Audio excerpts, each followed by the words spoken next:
Donc, salut tout le monde, moi c'est Louis, bienvenue sur la chaîne YouTube du NPA33 pour cette nouvelle émission spéciale pour les élections législatives qui auront lieu donc le 12 et 19 juin prochain.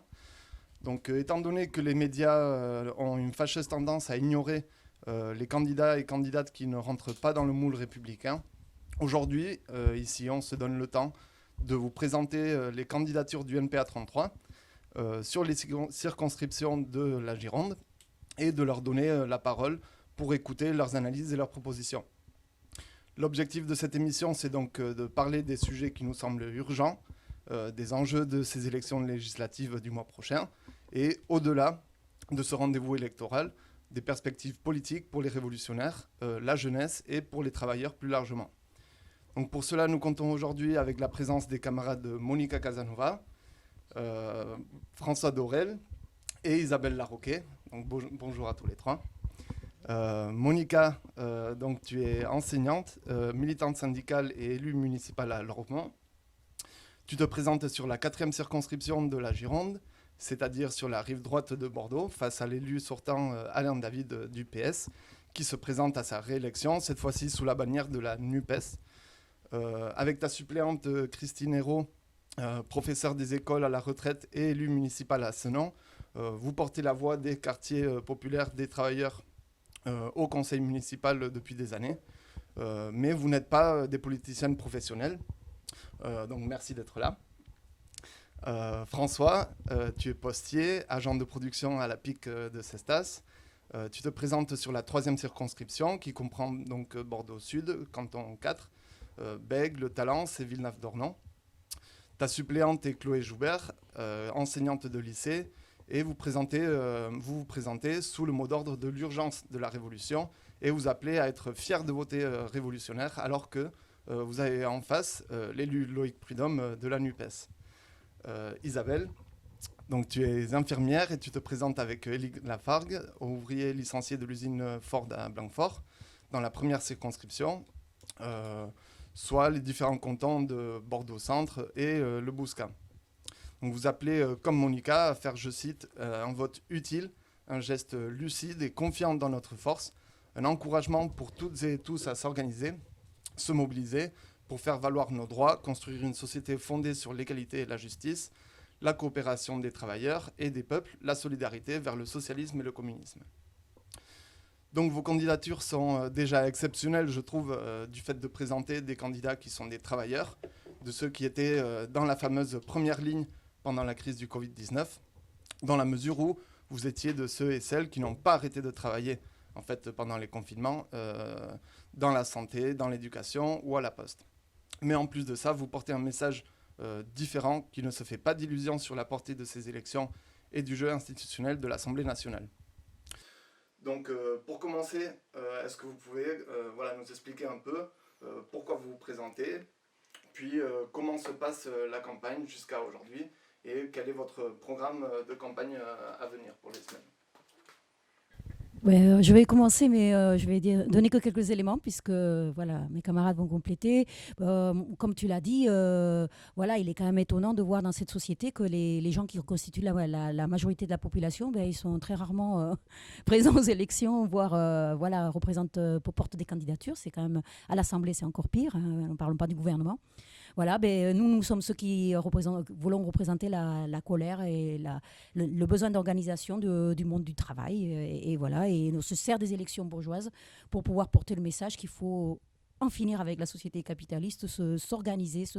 Et donc, on n'a pas du tout confiance dans ces institutions. On les utilise pour pouvoir porter la voix des bagarres et la voix de la révolution. Très bien. Isabelle? Oui, évidemment, ça va aller dans le même sens que ce que vient de dire Monica. Mais moi, je travaille particulièrement dans un secteur qui est la santé. Bon, là, je suis infirmière dans un établissement de santé privé. Mais bon, le secteur de santé a été particulièrement et toujours particulièrement sinistré aujourd'hui. Et ce qui s'est passé dans la santé, en particulier pendant la période Covid, montre en quoi l'intervention directe des salariés peut permettre justement de répondre aux besoins de la population, mais j'y reviendrai un peu plus dans le détail tout à l'heure. Mais effectivement, c'est, comme disait Monica tout à l'heure, la voix de tous ceux qu'on n'entend pas, des premières de corvée, de tous ceux qui font tourner le système. On essaye en tout cas de porter cette voix-là, et en disant qu'effectivement, il n'y a pas d'issue dans cette société capitaliste, et que la seule solution viendra justement de la mobilisation et du contrôle des salariés eux-mêmes dans l'économie et de toute la société. Merci. François, est-ce que tu peux aussi nous raconter un peu comment se passe la campagne et tout ça?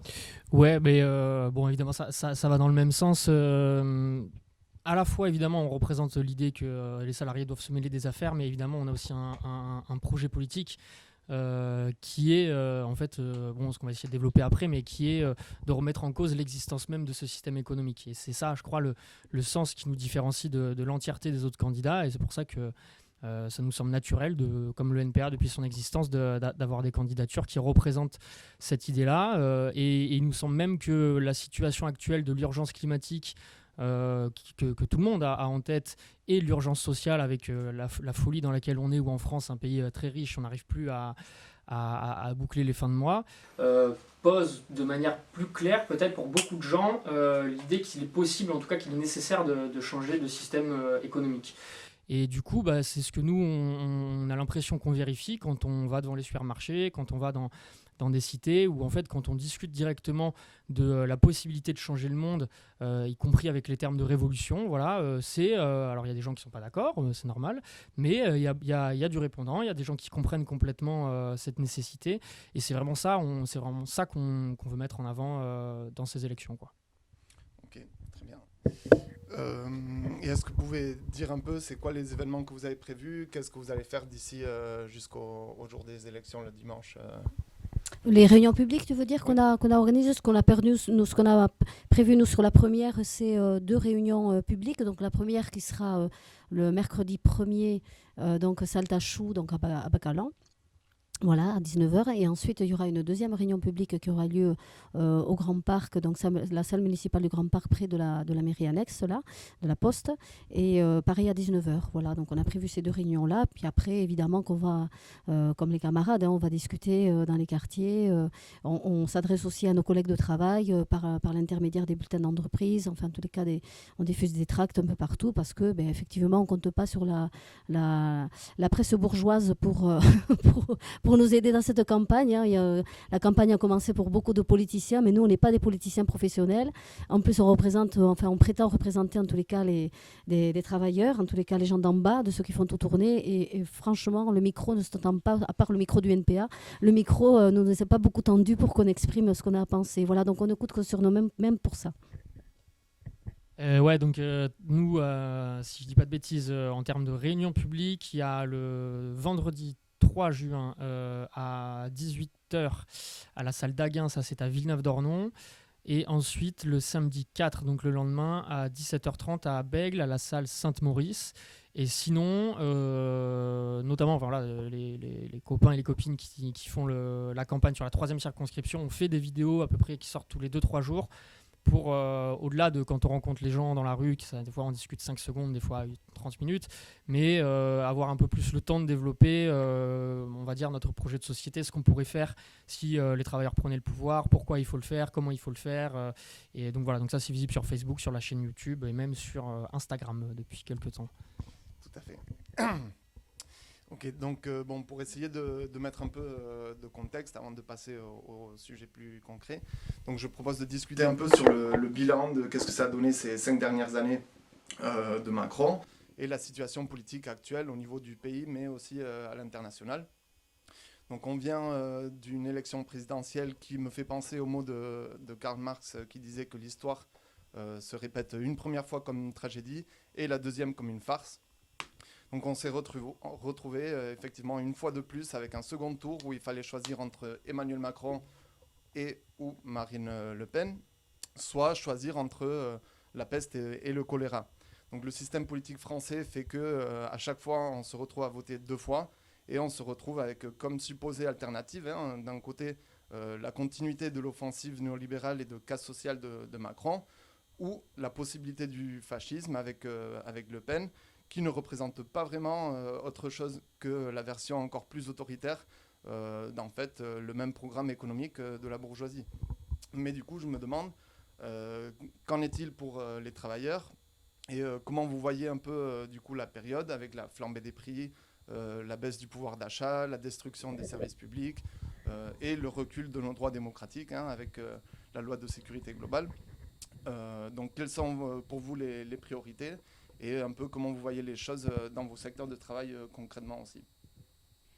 Alors, déjà, Macron, c'est quand même, faut le rappeler, un enfant du Parti socialiste, puisqu'il était quand même ministre de Hollande, donc je crois qu'il ne faut pas l'oublier. Et le fait qu'aujourd'hui, il nomme Elisabeth Borne, donc une patronne, voilà, ex-patronne de la RATP, qui a été la directrice de cabinet de Ségolène Royal, montre bien le lien justement entre tous ces partis institutionnels qui gèrent le capitalisme, voilà, pour le compte des patrons. Et d'ailleurs, Macron, c'est la loi, c'est l'ANI, mais Hollande, c'était la loi travail. Les deux, d'ailleurs, ont fait la loi travail, et qui a été voilà, une casse des droits sociaux et de la répression aussi. Ça a été aussi la naissance du mouvement Nuit debout. Donc en fait, il y a une continuité vraiment dans cette gestion du capitalisme par tous ces gens-là. Et c'est ça qui a, mes camarades vont le dire aussi, mais c'est ça qui a préparé le terrain à la montée d'idées nauséabondes et à la montée de l'autoritarisme de l'État. Mais sinon, sur le contexte aussi, il faut voir quand même qu'on est dans une situation d'inflation galopante. Enfin, on est à 5%. Voilà, donc les prix augmentent sans arrêt sur les denrées alimentaires, sur le gasoil. Donc c'est particulièrement terrible pour la population, en général, pour la population la plus pauvre, pour l'ensemble des salariés. Et donc là, on est vraiment dans un monde en pleine crise, en pleine faillite, où vraiment, dans le même temps, il y a les plus grosses fortunes qui se sont enrichies comme jamais, puisqu'en un an et demi de pandémie, les entreprises du CAC 40 se sont enrichies plus qu'en 10 ans. Voilà, et elles ont versé 80 milliards de dividendes à leurs actionnaires en 2021.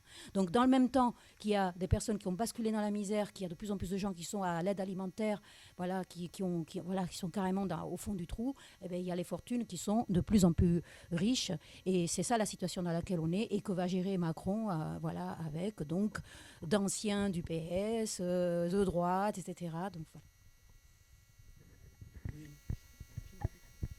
Oui, non, mais tout à fait dans le même sens. Mais c'est vrai que ce qu'on essaye modestement, évidemment, dans ces petites campagnes, c'est justement peut-être de faire que, au-delà des luttes qui vont arriver, parce qu'en fait, c'est pas nous qui déclenchons la révolte. On l'a vu au moment des Gilets jaunes. Bon, on va pas dire qu'on était le plus surpris parce qu'on milite dans des entreprises, etc. Mais quand même, voilà, c'est des choses qui arrivent et on espère on se sent doute que ça va arriver. Ce qu'on essaie de faire modestement dans cette campagne, c'est, comme le pointait Monica, mettre en avant que ce système-là qui est en faillite, quoi. Et qu'au bout d'un moment, ceux qui vont nous raconter qu'il n'est pas encore possible de mettre une dernière rustine, que cette fois-ci, vraiment, on va croiser les doigts, la COP23, la COP25, etc., on va améliorer les choses. Bon, ça, c'est ça l'utopie, quoi. Voilà, ça c'est une utopie. On essaye de mettre en avant que ce qui est beaucoup plus logique, rationnel, même si c'est beaucoup plus difficile, c'est pas contradictoire, c'est de remettre en cause complètement ce système. Et c'est aussi, on va dire, moi il me semble, un objectif pour les bagarres sociales, quoi. C'est de se fixer comme objectif, non pas simplement de se dire comment on résiste au torrent d'offensives libérales et tout ça, mais comment aussi on envisage qu'il est possible de gagner, mais pas de gagner juste une demi-victoire, mais de gagner jusqu'à la victoire finale, c'est-à-dire jusqu'à la prise du pouvoir. Et très modestement, bien sûr, voilà, très modestement avec nos petits moyens, c'est quand même, à notre avis, à la fois très utile politiquement, mais aussi quelque chose qui peut donner confiance aux gens, voilà, aux salariés et tout, quoi. Et du coup, est-ce que tu peux parler de comment ça se passe dans la santé? Oui, je vais en dire 2 mots, mais rapidement, mais effectivement, le système il s'effondre à la mesure du système de santé actuel qui s'effondre. On voit aujourd'hui, on est quand même dans un pays riche en France et on est incapable de prendre en charge les malades aujourd'hui, c'est la réalité.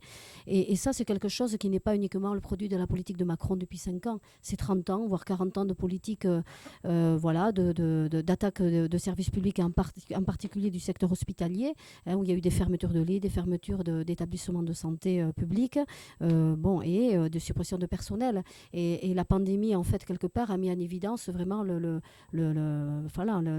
la gravité de la situation. Et aujourd'hui, la situation est encore plus grave. C'est-à-dire que même pendant la pandémie, le gouvernement, alors qu'il faisait semblant d'être du côté des soignants et tout le tralala, ils ont continué à fermer des lits, ils ont continué à supprimer du personnel, et voire même, ils ont exclu, ils ont suspendu à peu près 15 000, je crois qu'on évalue à 15 000 salariés de la santé qui refusaient de se faire vacciner. Donc on en est là, et il y a vraiment une profonde colère dans la santé, comme ailleurs je pense, d'autant plus que la pandémie a révélé que si finalement l'hôpital ou les établissements de santé ont pu prendre en charge les malades du Covid et les autres, parce qu'il n'y a pas que les patients du Covid, c'est parce qu'à la base les salariés se sont organisés, ont fait les choses par eux-mêmes, ont cherché du matériel, des masques, des choses que le gouvernement n'avait même pas prévues, on construit des surblouses, tout le monde se souvient de ça, même y compris ont utilisé des sacs poubelles, on réorganiser les services, sont revenus sur leur congé. C'est-à-dire qu'à la base, on a vu que s'il n'y avait pas eu ça, ça aurait été pire, quoi. Et je crois que il faut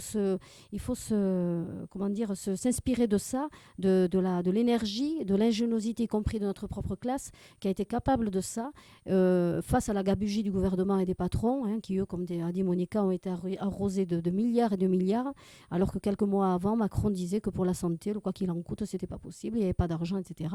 Et par contre, pour les gros patrons, l'argent a coulé à flot. Donc, et je crois que ça finit par, dans les discussions qu'on peut avoir autour de nous, ça discute beaucoup de ça, parce qu'on voit bien, le système capitaliste, il est révélé. Bon, il était, comment dire, on le connaît, le système capitaliste, mais je crois que la situation qui s'aggrave fait que maintenant, il y a une prise de conscience de la gabegie de ce système, et puis après, reste à voir comment, justement, à la base, on peut inverser les choses. Voilà, c'est un peu le débat. Oui, après dans l'éducation aussi, je pense qu'on a vu les contradictions et les effets néfastes de la politique de Macron, mais aussi de ceux qui venaient avant. Oui, alors je voulais juste parler par rapport à ça, parce que tout le monde se rappelle de l'horrible assassinat de Samuel Paty. Et à ce moment-là, nous, les profs, on nous a tous dit, comme pour les soignants, ça y est, vous êtes les hussards de la République, vous êtes les, je sais plus, les fantassins, voilà. Et en fait, les fantassins, il fallait juste qu'ils soient des petits soldats qui se taisent, parce qu'on nous a fait lire une lettre tronquée de Jaurès, où on a enlevé la partie qui critiquait l'institution. Il fallait qu'on lise ça, surtout, au lieu d'éveiller les esprits à la colère, à la critique de ce système, justement, qui montre toute sa gabegie, il fallait au contraire qu'on soit vraiment des petits soldats. Donc c'est le contraire qui a été fait. Et d'ailleurs, à ce moment-là, quand il y a eu la lutte contre la réforme du bac, qui a rejoint la lutte contre la réforme des retraites de Macron, sa première version, parce que la deuxième arrive, il y a eu des collectifs interprofessionnels de professeurs, avec des cheminots, avec tout un tas aussi avec des gens qui étaient syndiqués, non syndiqués, et on s'est organisés ensemble pour essayer justement de se faire entendre à travers tout le pays, et justement désobéir par rapport à cette mission, soi-disant, qu'on avait d'être des petits soldats de la République, alors qu'en fait, nous, ce qu'on est, c'est des salariés de l'éducation, on est des travailleurs. Et nous, d'ailleurs, on le voit avec nos salaires et avec le fait qu'aujourd'hui, il y a une crise de l'embauche, il y a quasiment plus de profs, quoi. Et donc, ils sont vraiment très en difficulté, nos patrons, là, le ministère. Ben oui, parce que les gens ne veulent plus travailler pour 3 fois rien, ils ne veulent plus être traités comme on est maltraités. Et donc, effectivement, cette colère-là, j'espère qu'elle va rejoindre la colère de tous les autres salariés, du public et du privé, des chômeurs, des retraités, du monde du travail et de la jeunesse aussi. Et dans la Poste aussi, vous n'êtes pas des héros de la République parce que c'est pratiquement plus un service public, mais justement, ça montre aussi les effets des politiques de privatisation. Est-ce que tu peux nous en parler de la Poste ? Ouais, alors médiatiquement, c'est vrai qu'il n'y a pas eu ça pour les postiers. Par contre, en interne, il y a eu cet effet-là, c'est-à-dire que la Poste, la direction, bravo les facteurs, bravo tout ce qui, machin et tout, c'est grâce à nous. Alors évidemment, on redécouvre dans on va dire la presse officielle de notre direction les mots service public juste à cette occasion. Évidemment, tout le monde disait, voilà, ça c'est la force du service public et tout. Je crois que ce qu'ont retenu les collègues, les postiers, mais comme tous les travailleurs de la logistique en général, parce que c'est à peu près ce qu'on est, notamment dans les centres industriels, mais même les facteurs, la livraison, voilà, c'est quand même les mêmes métiers. C'est que, en fait, et puis Isabelle a utilisé ce terme à mon avis qui est hyper intéressant, c'est à quel point ça révèle c'est quoi le système capitaliste et comment, je pense, moi c'est l'espoir que j'ai, mais je crois qu'il y a des millions de salariés dans ce pays qui se sont rendus compte à la fois l'importance qu'ils avaient dans la production de richesse, on va dire, de manière générale. Alors on appelait ça les travailleurs essentiels, etc., la première ligne et tout. Mais vraiment, ce truc-là qu'on a toujours dit dans l'extrême gauche, mais peut-être là, il y a vraiment des millions de personnes qui en ont fait l'expérience, se rendent compte de ça. Et en même temps, le niveau de salaire qu'on reçoit qui est complètement insuffisant par rapport à la richesse qu'on produit. Et ce que disait Monica pour finir, on assiste, moi j'assiste à ça dans ma boîte, sans rentrer dans les détails. En gros, ils essayent de prendre des contrats Pôle emploi pour leur faire donner envie d'être CDIsé à la Poste, qui rémunère, a priori, si mes informations sont bonnes, en tant que stage à 600 € par mois pour travailler 35 heures. Et parce que c'est un stage, voilà, c'est un stage de formation. Et il y a des gens, et je crois que ça c'est quelque chose peut-être de nouveau, malheureusement c'est que nouveau, qui ont bien raison de dire mais c'est hors de question. Voilà, je ne ferai pas 600 €, c'est un vol. Déjà 1300 € c'est un vol, mais 600 € c'est un vol. Et je crois que cette question de la pandémie est là, on espère en tout cas réveiller tout ça, qui est derrière une question aussi de dignité, mais qui est une question de se rendre compte à quel point on est utile à la société, à quel point on est mal considéré. C'est le fond même de ce système. Ouais, tout à l'heure, Monica t'évoquait la montée des idées d'extrême droite. Hein.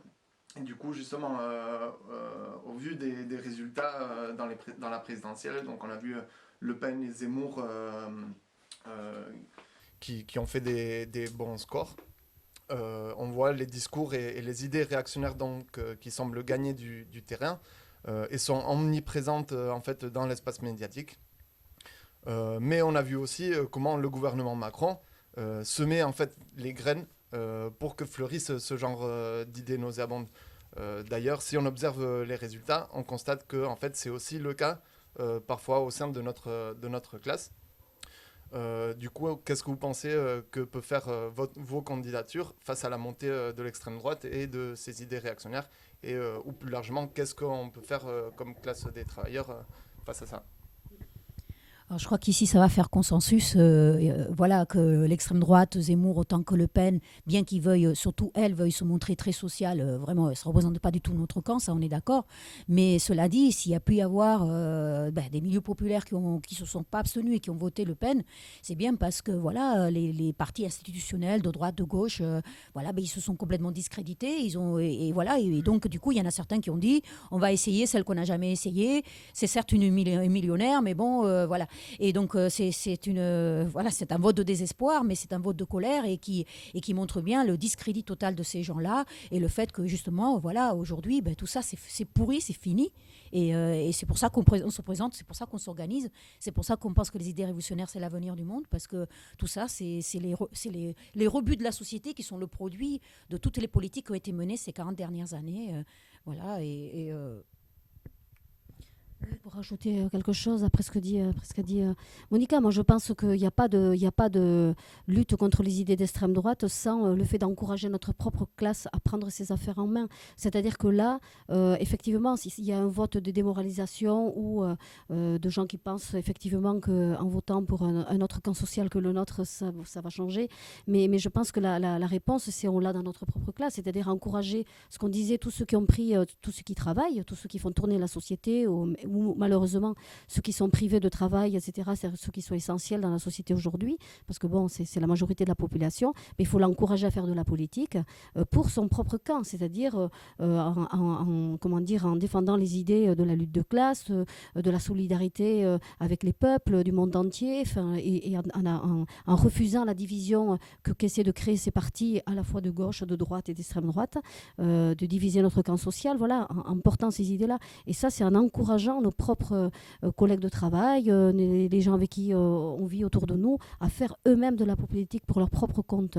Et c'est pour ça qu'on fait campagne finalement, pour encourager, pour donner envie de faire ça, parce que nous, on n'est pas des politiciens professionnels, on l'a dit au début, mais on fait de la politique toute l'année, voilà, et on ne fait pas de calcul, etc. C'est notre, on défend notre camp social.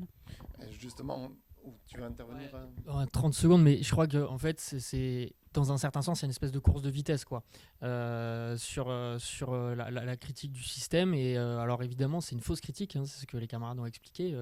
L'extrême droite, on sait ce que c'est et tout. Mais je crois que si nous, il n'y a pas des idées, pour le dire vite, radicales, bien ancrées, qui proposent effectivement de renverser ce système-là, on tend aussi un peu la perche à ce vote de désespoir, quoi. Alors peut-être ça va faire d'ailleurs transition avec ta question, mais c'est-à-dire que on l'a dit souvent dans les manifs et tout, 40 ans de politique antisociale, c'est 40% pour le Front National. Bon, on assiste exactement à ça. Quand le PS et ses amis ont été au pouvoir et ont fait des politiques d'austérité, des politiques libérales, ça produit des faits. Et les faits, c'est qu'il y a bien des gens des classes populaires qui s'étaient dit que peut-être le PS ça changerait, quand Hollande dit mon ennemi c'est la finance, etc. Mais évidemment que ça ne change pas. Ça produit ce vote de désespoir. Donc voilà, c'est aussi à nous de faire tout ce qu'on peut pour qu'un autre discours, un discours progressiste mais anti-système très radicalement, qui soit justement pas du tout lié à cette gauche-là qui a même pas trahi, parce que par ailleurs ils n'avaient pas annoncé des miracles. En tout cas le plus autonome de ça, c'est quand même fondamental, quoi. Justement, en parlant de calcul et du coup de cette gauche discréditée, on a vu comment, face à ces deux blocs, de Macron d'un côté, si on veut, Le Pen-Zemmour de l'autre, qu'on peut interpréter finalement comme un peu les deux faces d'une même pièce. On a vu aussi, lors des présidentielles, qu'un troisième bloc de mécontentement s'est aussi exprimé sous la forme d'un soutien assez important pour l'Union populaire sous la candidature de Mélenchon.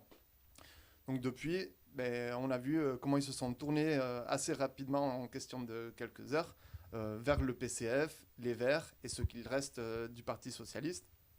Et ils se sont mis d'accord donc, pour refonder la fameuse union de la gauche, quitte à diluer ce qu'il pouvait y avoir de politique à la limite de rupture dans le programme original de Mélenchon. Donc ce calcul électoraliste à la fin a fait que les discussions avec le NPA n'ont pas abouti à un accord. Du coup, pourquoi se présenter face à cette NUPES, en quoi ce que vous représentez est un projet ou une approche différente? Pourquoi faire des candidatures indépendantes dans ce milieu-là? Je vais commencer par répondre. Après, on ne se présente pas face. Nous, on présente notre candidature révolutionnaire parce qu'on pense qu'il faut renverser le système et qu'on pense, effectivement, on ne pense pas que c'est par les institutions qu'on peut changer les choses. Et effectivement, Mélenchon, comme NUPES, pense qu'effectivement, on peut changer les choses par les institutions, y compris même, il a dit qu'on pourrait faire l'économie de manifestations grâce à sa candidature. Bon, chose qu'on ne partage pas. Il s'est même proposé Premier ministre de Macron. Bien évidemment, on sait très bien, nous, que ce n'est pas en étant Premier ministre qui va changer quoi que ce soit. Et il était prêt à le faire pour Le Pen aussi. Tout à fait, tu as raison. Ce qui a quand même mis en colère beaucoup de camarades de FI, avec qui, moi, en tous les cas, je peux discuter. Et effectivement, on sait bien que ce n'est pas par les institutions et on sait bien que le système capitaliste, ce n'est pas les gouvernements qui dirigent le système, ce sont les patrons. Donc, ce qu'il faut remettre en question, c'est la propriété privée. Voilà. Et nous, on pense qu'il faut renverser le système, disputer la propriété privée aux actionnaires, aux propriétaires des entreprises et poser le problème direct du contrôle de la société, de l'économie, par les travailleurs, les salariés, la population, la jeunesse elle-même. Parce que en dehors de ça, il n'y aura pas il n'y a pas de changement. On est vraiment dans une situation, et d'ailleurs, peu de partis en discutent, à part nous. On est dans un effondrement total du système capitaliste.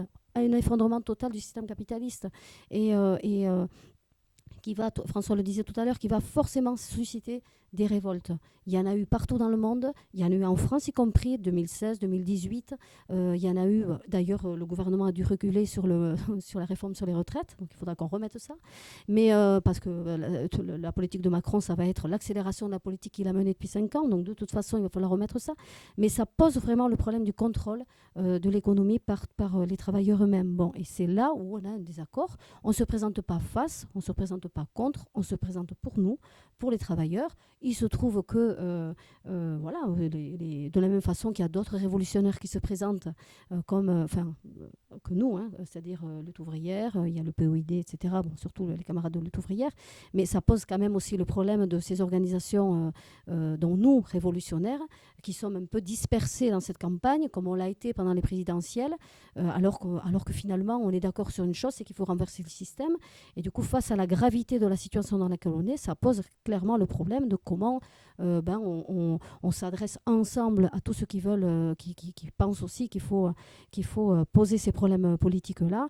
Et ça nous met devant des responsabilités importantes. Voilà. Parce que de toute façon, des révoltes, il y en aura. Et juste pour dire un mot, dans la santé déjà, tout à l'heure, je l'ai dit vite fait, mais dans la santé, par exemple, une ville comme Bordeaux, vous avez vu le problème des urgences dans un des plus gros hôpitaux, qui sont fermés la nuit. Enfin, c'est un monde quand même, c'est quand même un peu dingue d'en arriver à une situation pareille, avec des gens qui ne pourraient pas être pris en charge. Bon, enfin, et il y a des mobilisations.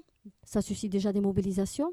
Il y a des services, par exemple, qui sont ouverts sans personnel. Ça suscite des mobilisations parce que les collègues veulent qu'il y ait du personnel supplémentaire. Donc, de toute façon, la situation va susciter une mobilisation. Et nous, il faut, dans ces mobilisations-là, il faut qu'on s'adresse à tous ceux qui sont révoltés en disant oui, il faut se mobiliser pour nos conditions de travail, pour les salaires, mais il faut aussi faire le lien avec le fait que si on ne se mobilise pas pour prendre les choses en main et prendre le système en main, finalement, les problèmes vont se reproduire. Donc, il faut poser tous ces problèmes-là dans la moindre lutte qui se pose autour de nous. Voilà.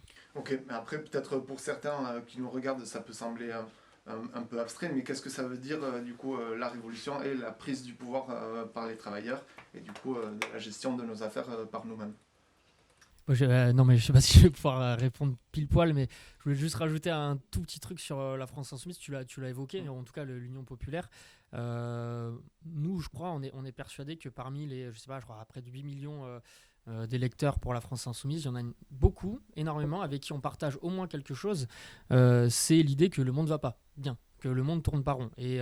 Et toutes les personnes qui ont voulu dire ça par le bulletin à l'Union populaire, de toute façon, c'est des gens qu'on croise dans les manifestations, etc. C'est nos camarades, c'est nos amis, c'est nos collègues. Et on en est parfaitement, pas solidaire de leur vote, mais en fait, on partage pour le coup cette chose essentielle, c'est la lutte contre les injustices, en tout cas vouloir lutter. Après, effectivement, c'est des projets différents. La révolution, difficile à dire. Après, et ça arrive régulièrement des révolutions là, aujourd'hui, quoi, dans le 21e siècle. Il y en a eu dans les pays du Maghreb. Il y a eu des révolutions plus ou moins dites démocratiques en Ukraine. Voilà. Donc une révolution, c'est essentiellement pour nous le changement de qui dirige l'État.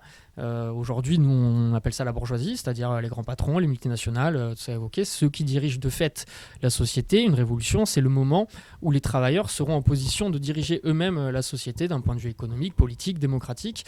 Et bon, dans un sens, pour moi, c'est ce basculement-là qui est une révolution.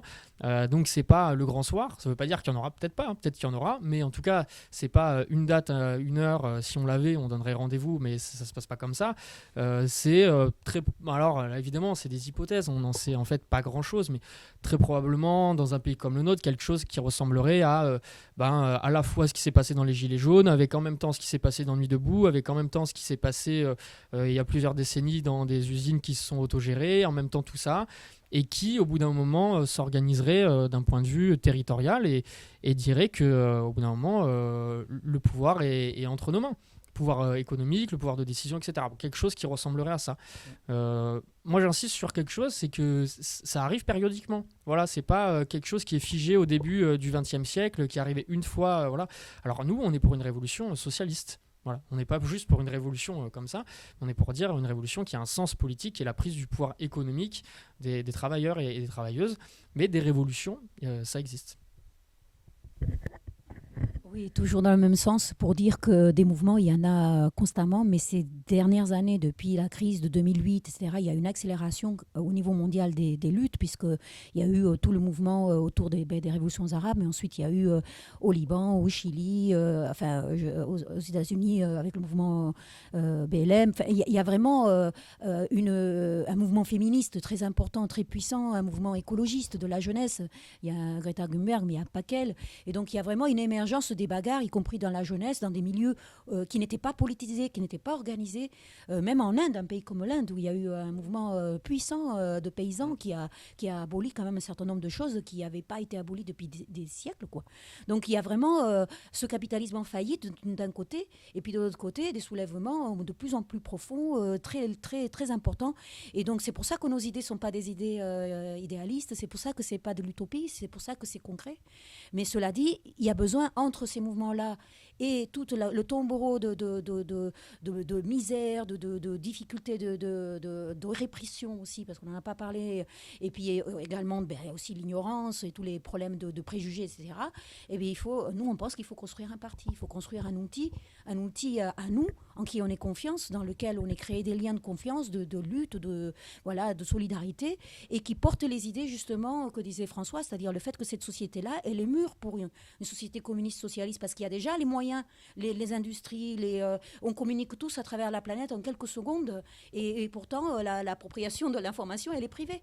Et donc tout ça, ça pète, ça va péter, et il faut qu'il y en ait qui soient préparés, organisés pour pouvoir organiser tout ça. Et ça passe par des luttes quotidiennes. Ça passe par le fait de faire des expériences ensemble, d'apprendre à se coordonner, d'apprendre à se faire confiance, de développer des idées, de confronter les idées. Et c'est tout ça que nous portons dans notre programme, en fait. On porte un programme, quand on parle de la révolution, on parle du communisme, du socialisme. On parle du fait que dans cette société-là, elle contient en ses flancs la société nouvelle. Mais il faut l'aider à coucher. Et pour l'aider à coucher, il faut des militants, il faut des gens qui travaillent, qui pensent, qui organisent, et qui tous les jours font un travail quotidien de bagarre. Et ça, c'est là où on voit qu'on est loin de NUP et tout le reste. Voilà, c'est pas des partis de compromission, c'est pas des partis d'arrangements électoraux, c'est des partis qui se bagarrent pour des idées, dans des affrontements directs avec le patronat, avec les ministères, etc. Voilà. Et donc ça c'est en train de naître.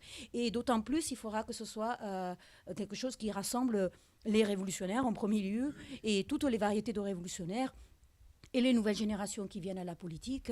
Et c'est pour ça que les révolutionnaires, autant lutte ouvrière que nous, on a une responsabilité. On ne peut pas être divisés alors que nos ennemis sont en train de s'organiser pour nous frapper encore plus fort, et que les possibilités révolutionnaires sont encore plus grandes qu'avant. Ouais, et bon, pour poursuivre et conclure un peu finalement, mais tu étais en train déjà d'ouvrir un peu sur les perspectives. Voilà, quelles sont un peu les perspectives pour notre classe. Justement, tout à l'heure, tu annonçais déjà la prochaine réforme des retraites de Macron. Donc, qu'est-ce que vous attendez d'ici pour la suite, quoi, au-delà des élections, et quelle est notre place à jouer dans tout ça, que tu as commencé à évoquer des points, mais... Non, mais je vais dans la continuité de ce qu'a dit Monica. Enfin, je crois que tout simplement, nous, de toute façon, on n'est pas, comme je l'ai dit, on n'est pas des militants, comment dire, on est des militants, on n'est pas des professionnels de la politique, on fait de la politique tout le temps.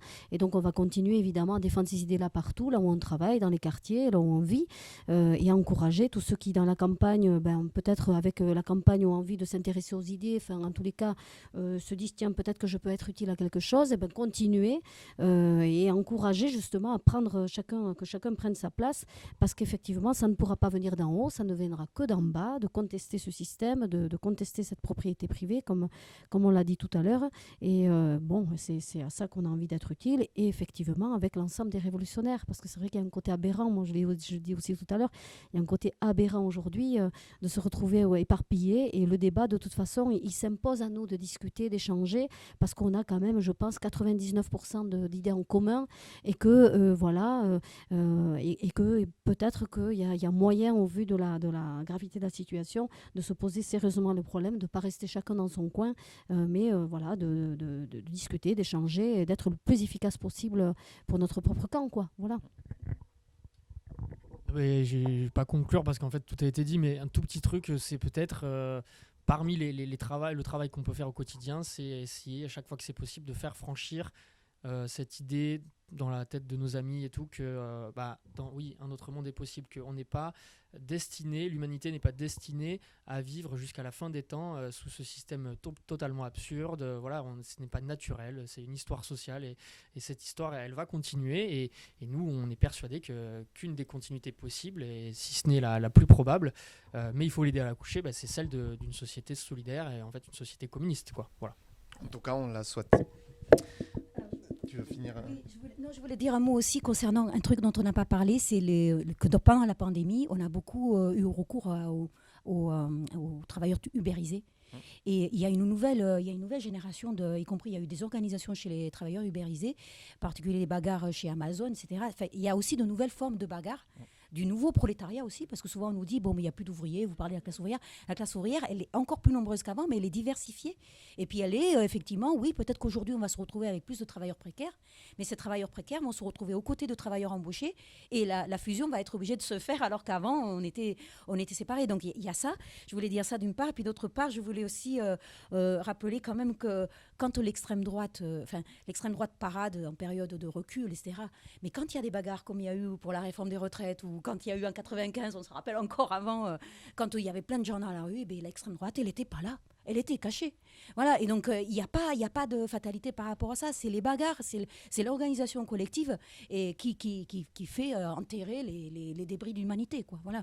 Et je voulais dire ça aussi. Et puis je voulais terminer juste en disant qu'on n'a pas eu un mot gentil pour nos directions syndicales. Bon, que quand même, non, pour dire que dans les choses que nous défendons aussi, c'est le fait de se bagarrer pour la convergence des luttes, pour affronter directement le patronat sans dialogue social, et que par rapport à ça, on a besoin de s'organiser non seulement syndicalement, mais aussi, y compris avec ceux qui ne sont pas syndiqués, dans des collectifs, dans des comités de grève, que ça sera ça qu'il faudra faire, parce que le patronat ne va pas nous faire de cadeaux, et on aura besoin de s'organiser. Il y en a qui appellent ça l'auto-organisation. Nous, on pense que oui, le pouvoir qu'on veut faire, nous, le pouvoir des travailleurs, sera un pouvoir des travailleurs auto-organisés, auto-convoqués, on dit en Amérique latine, voilà, de se prendre en main, de s'organiser, de décider à la main levée, une voix, un homme, une femme, voilà, on décide, on prend nos affaires en main, on décide, on fait ce qu'on décide, et ça va, c'est en train de naître. Il faut le développer, il faut le voilà. Et nous, ce qu'on va porter dans cette campagne, ce à quoi on invite nos camarades, nos voisins, nos amis, nos familles, voilà, en collant avec nous, en mettant des affiches, en distribuant des tracts, en allant taper à la porte des gens, en allant devant les supermarchés, les usines. C'est vraiment, voilà, faisons nous-mêmes en sorte que ce système, voilà, on l'attaque de front, on contribue à ce que le monde du travail s'organise, à ce qu'il devienne plus fort, à ce qu'il ait plus confiance en lui. Et voilà, ça va être ça notre apport. Et puis, de toute façon, après les élections, tout continue, puisqu'on va continuer à faire ce qu'on fait d'habitude, à part qu'on n'aura pas de micro, mais on continuera à faire la même chose. On aura des mégaphones. Donc, merci. Voilà tout pour aujourd'hui. Et cette émission sur les élections législatives qui auront lieu, je rappelle, donc le 12 et le 19 juin. Surtout le 12. Donc je me permets de rappeler les prochains événements de nos campagnes électorales. Donc à Bordeaux Sud, il y a le vendredi 3 juin à Villeneuve-d'Ornon, salle d'Aguin à 18h, réunion publique. Puis le lendemain, le samedi 4 à Bègle, salle Saint-Maurice à 17h. Rive droite, il y a le jeudi 9 juin à 20h, salle Condorcet à Lormont. À Bordeaux, pour la première circonscription, il y a le mercredi 1, salle Cachou à Bacalan à 19h, et le jeudi 9, salle municipale du Grand Parc à 19h. Donc je remercie les trois camarades d'avoir participé, aux camarades de la réalisation. Merci à vous pour votre attention. N'oubliez pas de liker la vidéo, de vous souscrire à notre chaîne YouTube, et vous pouvez aussi nous suivre sur la chaîne, sur la page du NPA 33 sur Instagram et Facebook pour plus d'informations. Enfin, quand même un petit mot, parce qu'on ne dépend pas des banques, et donc nous lançons une souscription NPA souscription. Verser un don à NPA donne droit à une déduction d'impôt de 66% du montant. On peut donc tripler son don. Par exemple, si je souhaite donner 50 €, je peux avancer 150 € et en janvier, je récupère 100 € de déduction d'impôt. Donc si vous souhaitez faire un don, et on vous y encourage, et vous avez des questions, vous pouvez donc nous contacter via les réseaux sociaux. Et voilà. Donc merci beaucoup et à une prochaine.